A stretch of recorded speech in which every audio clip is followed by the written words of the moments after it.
E se a eleição de um presidente não fosse só sobre política? E se fosse, na verdade, parte de um plano global, tudo orquestrado nos bastidores? Pois é, arquivos que acabaram de ser divulgados mostram uma teia de conexões que é, no mínimo, chocante. Ela liga três nomes: Steve Bannon, o criminoso Jeffrey Epstein e a ascensão de Jair Bolsonaro no Brasil. Impertinente. A geopolítica que você precisa para entender o mundo. Onde o Steve Bannon fala sobre manter essa coisa do Jair nos bastidores. Isso joga uma luz bem perturbadora sobre a eleição presidencial brasileira de 2018. Então temos esses três nomes: Bannon, Epstein, Bolsonaro. Mas como eles se conectam? Para a gente desvendar essa trama, primeiro a gente precisa entender quem é a mente por trás do plano. Vamos começar com a primeira parte, o arquiteto do caos. Afinal, quem é Steve Bannon e o que leva alguém a querer redesenhar todo o cenário político global? Dá uma olhada nessas funções. Banqueiro, depois estrategista do Trump, chefe de um grande portal de notícias, vice-presidente da Cambridge Analytica. O Bannon não era só mais um ator político, ele era uma mistura de Wall Street, Washington e Vale do Silício. E foi justamente essa combinação que deu a ele as ferramentas para começar um novo tipo de guerra, a guerra de informação. E a missão dele era bem clara: destruir o que ele enxergava como a ordem global. Com um projeto chamado O Movimento, ele não queria só ganhar eleições. A ideia era maior, era alimentar uma revolta populista no mundo todo, começando, segundo ele, por cravar uma estaca no coração da União Europeia. Mas como é que se começa uma revolução global? Bem, para isso é preciso uma arma. Só que não uma arma comum, algo capaz de entrar na mente de milhões de eleitores e manipular o que eles pensam. A estratégia do Bannon veio direto de manuais militares. O nome disso? Operações de informação. É basicamente usar a informação como se fosse uma arma. Só que, claro, adaptada para esse novo campo de batalha digital das redes sociais. E aqui está o pulo do gato. A Cambridge Analytica, com o Bannon de vice-presidente, não era uma simples empresa de consultoria. Ela era o braço político de uma empresa militar britânica, a SCL Group. A missão deles era bem direta: pegar as táticas de guerra psicológica usadas em zonas de combate e aplicar nas eleições democráticas. O método era assustadoramente simples e eficaz. Primeiro, coletar dados de milhões de perfis no Facebook sem nenhuma permissão. Segundo, criar perfis psicológicos para entender os medos mais profundos das pessoas. Terceiro, mirar nessas vulnerabilidades, nesses demônios internos.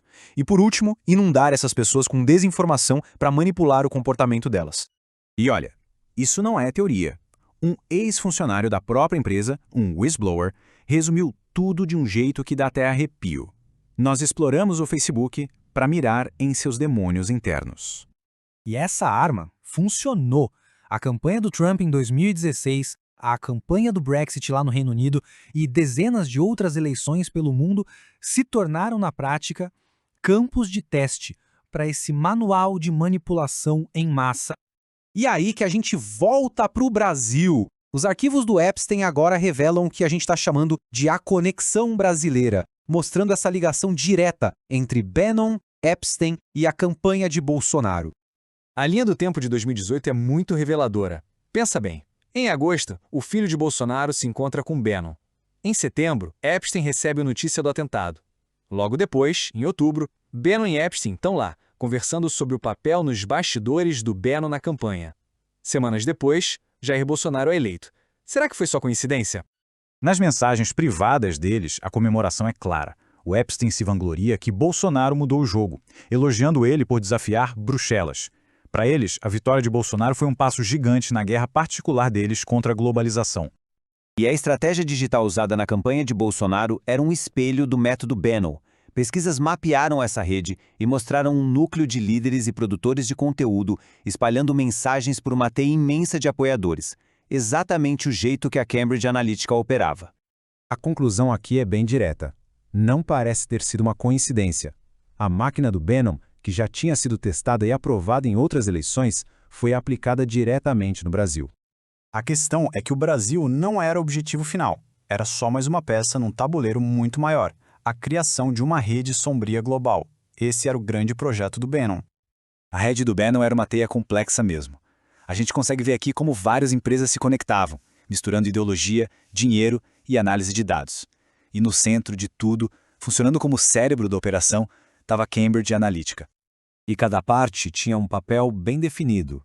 O Breitbart News criava a ideologia, a propaganda. A Renaissance Technologies entrava com o dinheiro. O SCL Group fazia análise de dados. E outras empresas produziam o conteúdo. Era uma máquina completa de influência. E o Epstein, onde ele entrava nisso tudo? Bom, ele não era só um amigo. Ele estava totalmente envolvido. Dava conselhos de como esconder dinheiro, coordenava voos, tentava influenciar nomeações da Casa Branca. O próprio Bannon chegou a chamar ele de um assistente incrível. E o mais assustador talvez seja isso. O Epstein viu tudo isso chegando. Lá em 2016, ele já dizia que o Brexit era só o começo de um retorno ao tribalismo. Ele não estava só assistindo de camarote, ele estava investindo ativamente na mesma onda populista que o Bannon ajudava a criar. No fim das contas, a revelação desses arquivos deixa uma pergunta fundamental no ar. Se a informação pode ser usada como arma e os nossos medos podem ser explorados, será que a urna de votação virou só mais um campo de batalha nessa era digital? O que está em jogo é a própria integridade da democracia. Então, pessoal do Impertinente Podcast, por favor, não esqueçam de curtir, compartilhar e, claro, comentar. Sua participação é essencial.